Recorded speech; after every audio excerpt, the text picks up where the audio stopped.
ये है बाई जो ऑर्फन है और इस बुढ़े और गांव वालों ने इसे पाल पोस के बड़ा करा है। पर एक दिन वो एक इमोर्टल की मदद से इमोर्टल्स की दुनिया में जाता है और इमोर्टल बनने की तैयारी करता है। कहानी तो इमोर्टल से शुरू होती है जो चेस खेल रहे हैं। तभी ली बोलता है कि उनके आराम करने का टाइम हमेशा कम ही होता है और उसको किसी की मदद भी करनी है जिसने उसको परेशान कर रखा है। उसने एक बार किसी जानने वाले एक बुढ़े को प्रॉमिस किया था कि अगर वो काली अगरबत्ती के जरिए उसको बुलाएगा तो वो उसके फैमिली मेंबर को अपना स्टूडेंट बनाएगा। हालांकि पिछले 3 सालों में जब भी अगरबत्ती जली वो काफी जल्दी बुझ गई, जिसकी वजह से उसको ढूंढना जाना पड़ता है कि कौन है वो जिसने अगरबत्ती जलाई। पर 3 सालों में 13वीं बार अगरबत्ती फिर से जलती है और ली ये पता लगाने के लिए उत्सुक है कि कौन है जो उसके मजे ले रहा है।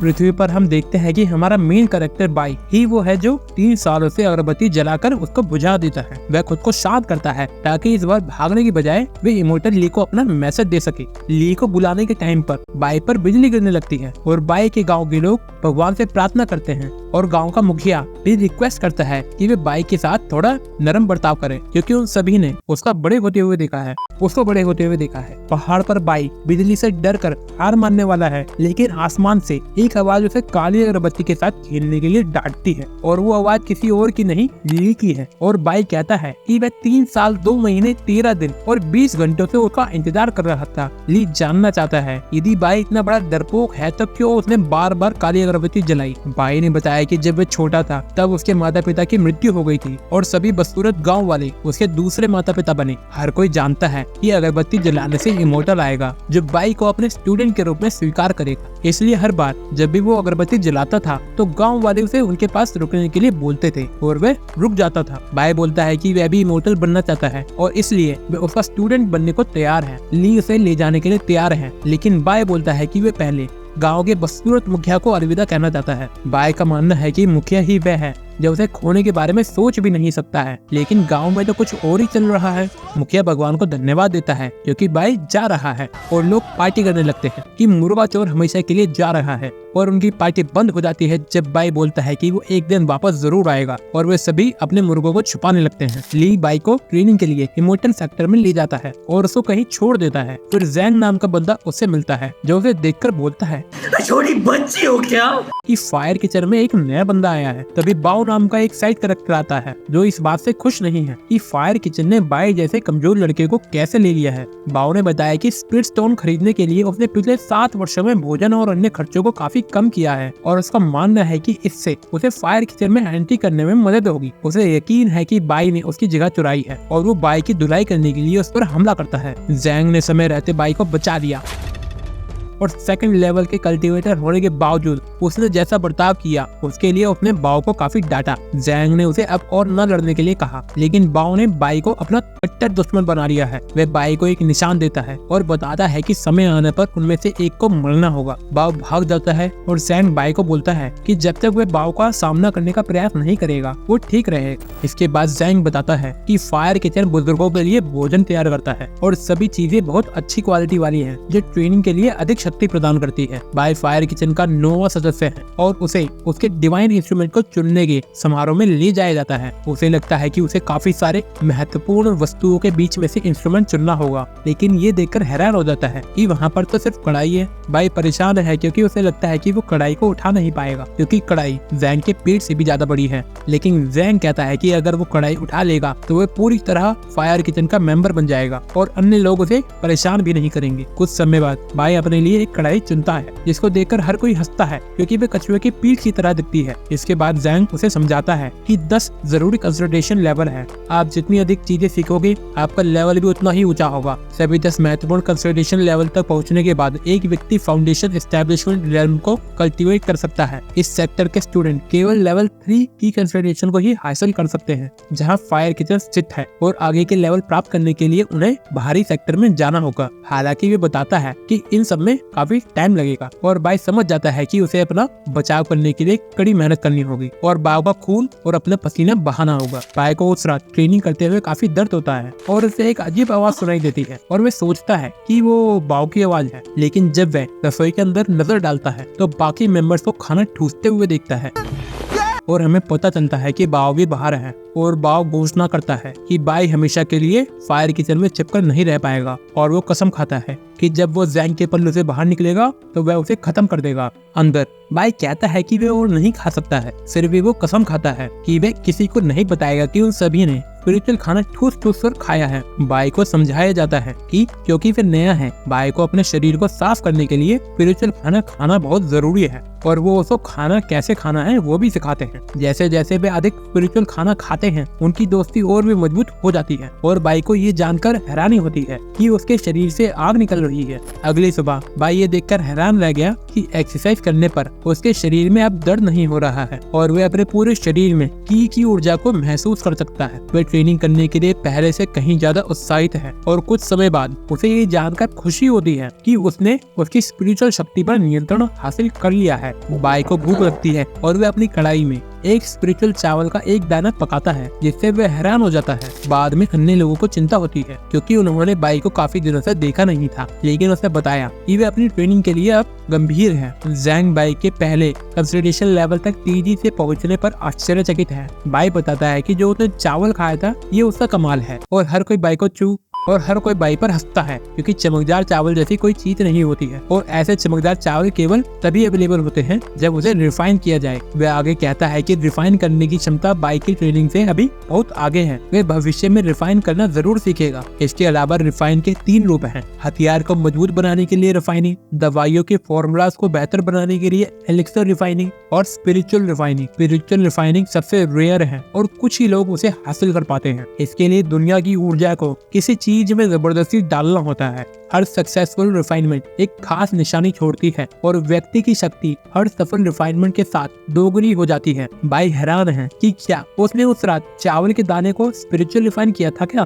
मतलब उसकी कड़ाही स्पिरिट रिफाइन करने में सक्षम एक डिवाइन इंस्ट्रूमेंट है। वह तय करता है कि उसे इसको चेक करना होगा और इसे सभी से छिपा कर भी रखना होगा। बाहर बाव बाई के बाहर आने का इंतजार करता है। बाई जानता है कि बाव सेकंड लेवल की कंसंट्रेशन पर है और उसने और भी अधिक ट्रेनिंग करने का फैसला किया ताकि उसे बाव से छिपना न पड़े। बाई बाद में कुछ करता है जिससे वो चौंक जाता है और याद करता है कि कैसे उसने अपनी लकड़ी की तलवार को 2 बार स्पिरिट रिफाइन किया। हालांकि उसकी वजह से उसकी कढ़ाई चमकने लगी और उसके शरीर से कुछ बाहर निकलने लगा। बाई चौंक जाता है जब उसके बाल व्हाइट होकर उसके हाथ में आ जाते हैं, जिससे वो समझ जाता है कि रिफाइन करते समय उसने अपने जीवन का एक हिस्सा खो दिया है। बाई ने अपने पूरे जीवन भर बहुत सावधानी बरती ताकि वह जितना हो सके लंबे समय तक जीवित रहे, लेकिन उसकी सारी मेहनत को नष्ट करने के लिए वो उसकी कढ़ाई को फेंकने का सोचता है। जब जैंग ने बाई को बाहर बुलाया तो बाई बाव को दोषी समझता है कि वही है जिसकी वजह से उसको ट्रेनिंग करनी पड़ी। कठोर ट्रेनिंग से उसने स्पिरिट को रिफाइन किया और उसकी वजह से उसने अपना कुछ जीवन खो दिया। बाई क्रोधित हो जाता है और बाव को बुलाता है और घोषणा करता है कि वह उससे लड़ने के लिए तैयार है। हालांकि ये पता चलता है कि बाव मिस्टर इंडिया की तरह गायब हो गया है और उसने शायद हार मान ली है, लेकिन बाई नाराज है क्योंकि उसने अपना जीवन बर्बाद किया है। एक अन्य सदस्य उसकी बात सुनता है और उसे बताता है कि एक मिशन को पूरा करने से उसकी उम्र में 1 साल बढ़ सकता है। फिर बाई मिशन के लिए सामान लेने के लिए शहर जाता है, लेकिन उसके पास ज्यादा पैसे नहीं होते हैं। वहाँ वो बाव से मिलता है और बाव बोलता है कि अब उसकी मदद कोई नहीं करेगा, लेकिन बाई बोलता है कि कोई बात नहीं है क्योंकि वो उससे लड़ने के लिए तैयार है। हालांकि जब और 2 लोग बाव के साथ हो जाते हैं तो बाई अपना मन बदल लेता है क्योंकि उसको लगता है कि उसका गैंग बैंग होने वाला है। बाव तुरंत उसका पीछा करता है और हम देखते हैं कि फायर किचन के बाकी सदस्य भी बाई की तलाश कर रहे हैं। बाव बाई पर तलवार फेंकता है और बाई का कटते कटते बचता है। अगर तलवार थोड़ी सी और आगे होती तो उसका गंदा वाला कट जाता। बाव के साथ चलने वाले लोगों में से एक बोलता है कि वो सुपरविजन डिपार्टमेंट से है और वे बाई और बाव की बीच की लड़ाई को देखने के लिए वहाँ आए हैं। पर जैंग बिल्कुल भी चिंतित नहीं है और कहता है कि वह उसे आसानी से हरा सकता है। पास में बाव बाई के साथ लड़ने लगता है और बाई अपनी रिफाइन तलवार से अपने आप को बचाता है और दूसरी तरफ जैंग सुपरवाइजर से लड़ता है। हाई लेवल के की कंसंट्रेशन कल्टीवेटर होने की वजह से दोनों की ताकत और दिमाग एक जैसा है और उनके मुकाबले से ये साफ दिखता है। वो समझ जाते हैं कि जैसे ही उनकी फाइट खत्म होगी उनमें से किसी का खात्मा जरूर होगा। जैंग डर जाता है क्योंकि उसको लगता है कि बाई बाव से हार गया है और सुपरवाइजर उसे बोलता है कि उसके फायर किचन के मेंबर को अपनी एबिलिटी को सुधारने की जरूरत है। पर हर कोई ये जानकर चौंक जाता है कि बाई ने लड़ाई जीत जीत ली है। बाई गुस्से में आग बबूला हो जाता है और उसकी उम्र के नुकसान के लिए बाव को कुत्ते की तरह मारता है। बाव की गंदी वाली पिटाई के बाद बाई पर लगा जादू हट जाता है और बाई वादा करता है कि अगर वो उसकी उम्र को वापस नहीं हासिल कर पाया तो वो उसकी फिर से गंदी वाली पिटाई करेगा। सुपरवाइजर ये जानकर हैरान हो जाता है कि एक नए लड़के ने ताकतवर बाव को कैसे हराया, लेकिन बाव बताता है कि बाई ने लेवल 3 की कंसल्टेशन को हासिल कर लिया है। उसके बाद सभी को ये बताया जाता है कि एडवांसमेंट ट्रायल होगा और जो भी उसमें पार्टिसिपेट करना चाहता है कर सकता है। वे आउटर सेक्टर में जाने का एकमात्र तरीका है और कंपटीशन काफी टफ होगा क्योंकि केवल टॉप 3 ही आउटर सेक्टर जा पाएंगे। जैंग ने बताया कि उनका फायर किचन ग्रुप कभी भी इस कंपटीशन में शामिल नहीं होता है, लेकिन बाय का मानना है कि उन्हें कंपटीशन में शामिल होना चाहिए। कुछ समय बाद गाँव वाले बात करते हैं कि ये कितना अजीब है कि फायर किचन इतना शांत है। कंपटीशन की जगह पर लोगों का एक ग्रुप बात करता है कि वे टॉप 3 के लिए कैसे कम्पीट करेंगे और वो हाउ फैमिली के आने से सब हैरान हैं।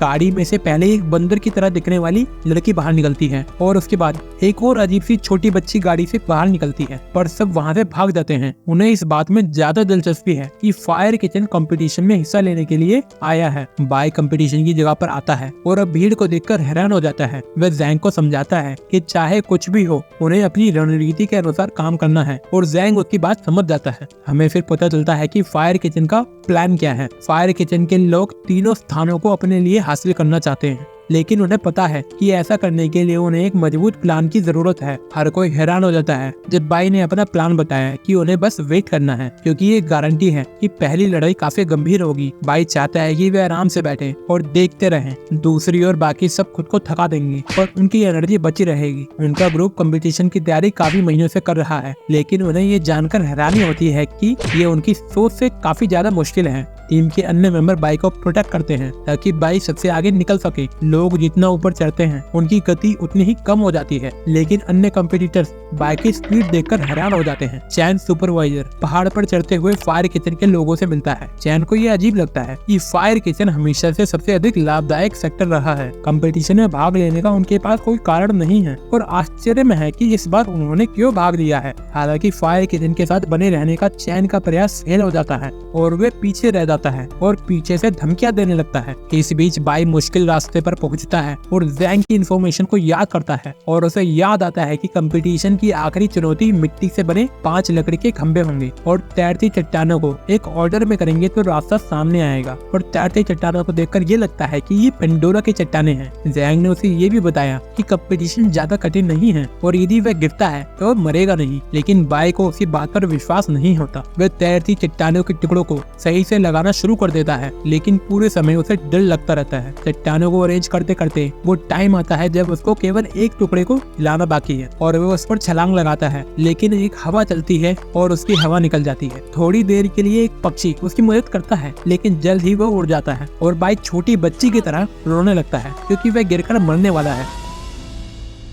वह कुछ सेकंड बाद जागता है और देखता है कि वह अभी भी जिंदा है और उसने रास्ता पार कर लिया है। कुछ ही समय बाद बाई अपने टीम के बाकी मेंबर्स के साथ फिनिश लाइन पर पहुंच जाता है और उन्हें बताया जाता है कि जैसे ही वे तीनों गेट के दूसरी तरफ होंगे वो आउटर सेक्टर में प्रमोट हो जाएंगे और इमोर्टैलिटी का उनका सफर शुरू हो जाएगा। 2 और कंपटीटर वहां आते हैं और ये देखकर निराश हो जाते हैं कि उन्होंने बहुत देर कर दी है, लेकिन बाई ने ये कहकर सभी को आश्चर्यचकित कर दिया कि उनका ग्रुप अभी आउटर सेक्टर के लिए तैयार नहीं है। बाई अपने फायर किचन के भाइयों से बिछड़ने के लिए तैयार नहीं है और वो काफी दुखी है। उसे आउटर सेक्टर जाना पसंद नहीं है, लेकिन उसे आभास होता है कि उसे जाना ही होगा क्योंकि उन्होंने काफी मेहनत की है फिनिश लाइन तक पहुंचने के लिए। बाई और भी ज्यादा नाटक करता है और कहता है कि उसके भाई भूख के मारे पतले हो गए हैं और खाना न खाने की वजह से वो बेहोश भी हो गए। और बाई सबको बोलता है कि हर आउटर सेक्टर के स्पॉट के लिए वो 200 स्पिरिट स्टोन लेगा। जिसको आगे बढ़ना है पैसे दो और आगे बढ़ो। इसके बाद बाई अपने लक्ष्य का पीछा करने और इमोर्टैलिटी के रास्ते पर चलने पर एक रुला देने वाली मोटिवेशनल स्पीच देता है और सबकी गीली हो जाती है आंखें। उनमें से एक बंदा उसकी बातों में आ जाता है और समझ जाता है कि इमोर्टल होने के बाद उसे स्पिरिट स्टोन की जरूरत नहीं होगी और वह बाई बाई को अपने जीवन भर की जमा पूंजी दे देता है। बाई सबके सपनों को पूरा करने के लिए तैयार है, लेकिन कंपटीशन का सुपरवाइजर सब कुछ रोक देता है और बोलता है कि वह कंपटीशन के नियम को तोड़ रहे हैं। जब बाई पूछता है कि उसने कौन सा रूल तोड़ा है, तो सुपरवाइजर को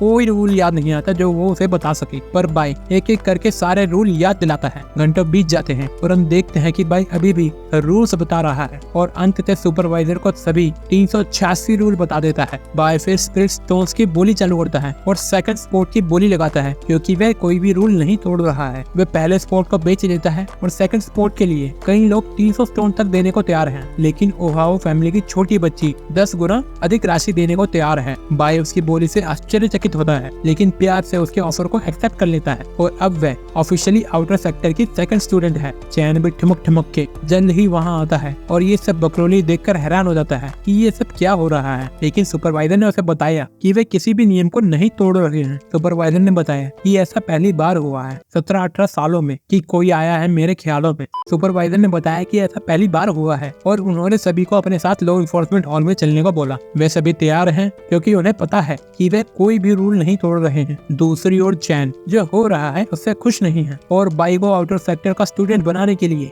उसे उठा के गेट के बाहर फेंक देता है। और ये वीडियो यहीं पे खत्म होती है। मैं आपसे मिलता हूँ नेक्स्ट वीडियो में।